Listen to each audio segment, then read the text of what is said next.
কোটা ব্যবস্থা না, আমরা মেধার ভিত্তিতে আসলে সব জায়গায় নিয়োগ চাই। কিন্তু একটা যৌক্তিক একটা কোটা সংস্কার আন্দোলন, সেই কোটা সংস্কার আন্দোলনে তারা আমাদেরকে বাধা দিচ্ছে এবং বলতেছে যারা এর সাথে সংশ্লিষ্ট আছে তারা সবাই রাজাকারের নাতিপুতি। তো তখন আমার কাছে মনে হয়েছে যে এই ছাত্রলীগকে পদত্যাগ করা উচিত এবং আমি ছাত্রলীগকে পদত্যাগ করি। আওয়ামী সরকার যে 15-16 বছর ধরে ফেসিজম কায়েম করে রেখেছিল, এইটি একমাত্র সম্ভব ছিল ঢাকা বিশ্ববিদ্যালয়ের জন্য। দর্শক, স্বাগত জানাচ্ছি খবর সংযোগ থেকে। ডাকসু নির্বাচন নিয়ে থাকছে আজকের আলোচনা। আমার সঙ্গে আছেন আশিকুর রহমান জিম। জিম, আপনি কেমন আছেন? জি আছি, আনন্দ ভালো আছে। এই যে ডাকসু নির্বাচন হচ্ছে, বেশ কিছুদিন পরে ডাকসু নির্বাচন হচ্ছে, এই বিষয়টা আসলে কেমন লাগছে? দেখেন, প্রায় কত বছর, 32 বছর পর আমাদের হচ্ছে 2019 সালে ডাকসু নির্বাচন হয়েছিল এবং আগস্ট পরবর্তী সময়ে আমরা আশা করেছিলাম যে 3 থেকে 4 মাসের মধ্যে ডাকসু নির্বাচনটা হবে। তো সেটা আসলে সম্ভব হয়নি। তারপরেও প্রশাসনের উদ্যোগে একটা ডাকসু নির্বাচন হচ্ছে এবং স্মরণকালের সবথেকে বেশি সংখ্যক ক্যান্ডিডেট নিয়ে ডাকসু নির্বাচন হচ্ছে। তাতে আসলে মনে হচ্ছে যে ক্যাম্পাসের একটা যে শ্বাস ভাব, ক্যাম্পাসে যে একটা সুন্দর একটা পরিস্থিতি এবং গণতান্ত্রিক যে একটা পরিবেশ সেটা বজায় আছে। সেই দিক দিয়ে মনে হচ্ছে যে ক্যাম্পাসে যে ডাকসু আয়োজনটা সেটা আসলে খুবই ভালো। এই যে ডাকসু নির্বাচন করছেন, আপনার প্যানেলটি যদি পরিচয় করে দিতেন যে আপনি কোন প্যানেল থেকে লড়ছেন এবং কি পদে লড়ছেন। আচ্ছা, আমি মোহাম্মদ আশিকুর রহমান জিম, পড়াশোনা করছি ঢাকা বিশ্ববিদ্যালয় আইন বিভাগে এবং মাস্টারদা সুদর্শন হলের একজন আবাসিক শিক্ষার্থী। আমি ডাকসু নির্বাচনে কেন্দ্রীয় সংসদে স্বতন্ত্র এজিএস ক্যান্ডিডেট হিসেবে লড়ছি আর কি। আমার কোনো প্যানেল নাই এবং আমি একদম স্বতন্ত্র হিসেবে লড়াই করতেছি। আরেকটি বিষয় যদি বলি যে গণ অভ্যুত্থানে আপনার বেশ ভূমিকা ছিল, সে সময় ছাত্রলীগ থেকে আপনি প্রথম পদত্যাগ করেছিলেন, এই বিষয়টা যদি আমাকে একটু জানাতেন। ধন্যবাদ আপনাকে। আসলে যে ব্যাপারটা আমার কাছে মনে হয়েছে, জুলাই গণ অভ্যুত্থান আসলে যে কারণে হয়েছিল আসলে কোটা সংস্কার আন্দোলনের মাধ্যমে। তো আমাদের 2018 সালে যে কোটা সংস্কার আন্দোলন হয়, সেই কোটা সংস্কার আন্দোলনে আমরা দেখেছি যে 56% যে কোটা ব্যবস্থা সেটা বিলুপ্ত করা হয় এবং নতুন করে যখন আবারও কোটা ব্যবস্থাটা চালু হচ্ছিল, সেই সময় আমার কাছে মনে হয়েছে যে আসলে ছাত্রলীগের আসলে এই আন্দোলন লিড দেওয়া উচিত। আমার ফেসবুকে একটা স্ট্যাটাস ছিল যে এই আন্দোলন ছাত্রলীগকে লিড দেওয়া উচিত, যে ছাত্রলীগ এই আন্দোলন লিড দিবে, যে কোটা ব্যবস্থা না, আমরা মেধার ভিত্তিতে আসলে সব জায়গায় নিয়োগ চাই। কিন্তু সেটা না করে ছাত্রলীগ কী করছে, আমরা যখন প্রথম দিকে যখন আন্দোলন শুরু হয় তখন আমরা আসলে হল থেকে ইন্ডিভিজুয়ালি আমরা আসলে আন্দোলনে যেতাম। কিন্তু যখন আসলে মোটামুটি আন্দোলন একটু জমিয়ে ওঠে তখন আমরা কি করি, আমরা হল থেকে ব্যানার করে মোটামুটি মিছিল নিয়ে আর কি হল থেকে বের হতাম। এমন হয় একদিন আমাদের হল গেটে হচ্ছে আটকায় দেয়, হল গেটে তালা দিয়ে দেয় এবং আমাদের হলে যারা ক্যান্ডিডেট ছিল তারা আমাকে মারতে ধরে। তো সামহাও এক ভাই আর কি আমাকে মানে যখন মারতে ধরছে তখন আর কি হাতে সরাই দিচ্ছে, আসলে মারতে পারেনি। এবং যখন শেখ হাসিনা বলে যে কোটা সংস্কার আন্দোলনে যারা জড়িত আছে তারা সবাই রাজাকারের নাতিপুতি, সেই জায়গা থেকে আমার কাছে মনে হয়েছে যে আসলে এই সংগঠনের সাথে আসলে থাকা সম্ভব না। ইতিপূর্বে আরও বিভিন্ন সময় দেখেছি যে আসলে ছাত্রলীগের হল পর্যায়ে যে মানে তাদের যে গণরুম গেস্ট রুম কালচার, আসলে আমরা আসলে ওইভাবে আসলে কিছু বলতে পারিনি, আমাদের আসলে ওইভাবে বলার সুযোগ ছিল না। তো ওই সময় থেকেই একটা ক্ষোভ ছিল তাদের প্রতি, সবসময় তাদের বিরুদ্ধে কথা বলতাম, সবসময় কথাও হইতো, আলাপ আলোচনা হইতো। তো সেই জায়গা থেকে আমার কাছে মনে হয়েছে যে মনে হয় এরপরে আসলে তাদের সাথে থাকা সম্ভব না। কিন্তু একটা যৌক্তিক একটা কোটা সংস্কার আন্দোলন, সেই কোটা সংস্কার আন্দোলনে তারা আমাদেরকে বাধা দিচ্ছে এবং বলতেছে যারা এর সাথে সংশ্লিষ্ট আছে তারা সবাই রাজাকারের নাতিপুতি। তো তখন আমার কাছে মনে হয়েছে যে এই ছাত্রলীগকে পদত্যাগ করা উচিত এবং আমি ছাত্রলীগকে পদত্যাগ করি। এবং এই ছাত্রলীগ থেকে পদত্যাগ করার পর ঢাকা বিশ্ববিদ্যালয়ে যে ছাত্রলীগ ছিল, এবং আমি এইটা সবসময় বলে থাকি, সেটা হচ্ছে বাংলাদেশ আওয়ামী সরকার যে 15-16 বছর ধরে ফেসিজম কায়েম করে রেখেছিল, এইটি একমাত্র সম্ভব ছিল ঢাকা বিশ্ববিদ্যালয়ের জন্য।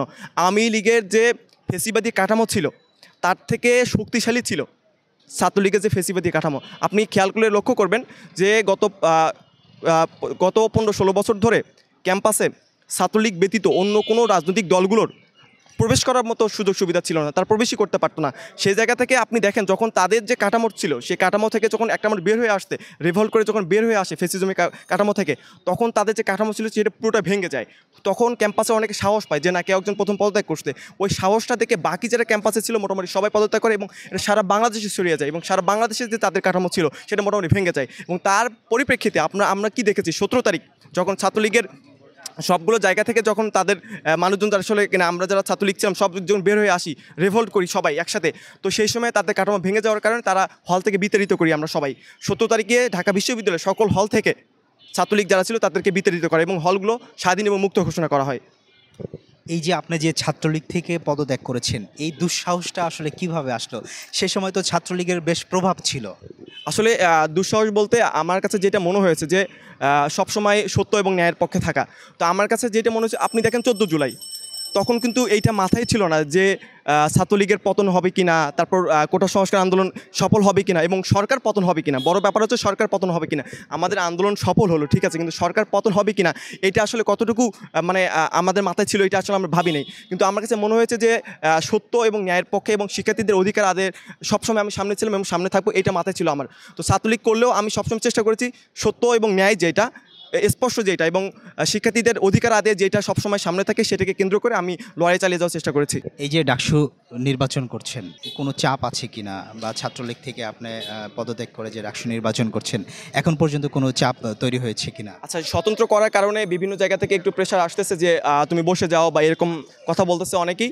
তো আমার কাছে মনে হয়েছে যেটা সেটা হচ্ছে স্বতন্ত্র করার কারণে বিভিন্ন জায়গাতে প্রেশার আসে, তাদেরকে বসে যেতে বলে। কারণ রাজনৈতিক যে দলগুলো আছে, তাদের যে ছাত্র সংগঠনগুলো আছে, মিডিয়াগুলো এবং রাজনৈতিক দলগুলো চায় তাদের জায়গা থেকে যারা নির্বাচন করতেছে তাদের প্যানেল থেকে তারা সবাই জিতে আসুক এবং স্বতন্ত্র যারা আছে তারা আসলে ওইভাবে লাইমলাইটে না আসুক, তারা নির্বাচিত না হোক। কারণ তারা যদি নির্বাচিত হয় তাহলে দেখা যাবে কি শিক্ষার্থীদের অধিকার আদায়ে তারা সবসময় সচেষ্ট থাকবে, কাজ করবে। কিন্তু রাজনৈতিক দলগুলো যারা আছে তারা যদি নির্বাচিত হয় তারা তাদের মাদার পার্টি যেটা আছে সেটা পারপাস সার্ভ করার চেষ্টা করবে। তো সেই জায়গা থেকে লীগ থেকে আপনি যেটা বলেন আওয়ামী লীগ থেকে কোনো প্রেশার আছে কিনা, ওই দিক থেকে কোনো প্রেশার নাই এবং তাদের সাথে আসলে তো যোগাযোগই নেই আমার কোনো। কারণ ওই সময় আসলে বের হয়ে আসার পর তারা যে আমার সাথে যোগাযোগ করবে সেই দুঃসাহসী তারা রাখেনি।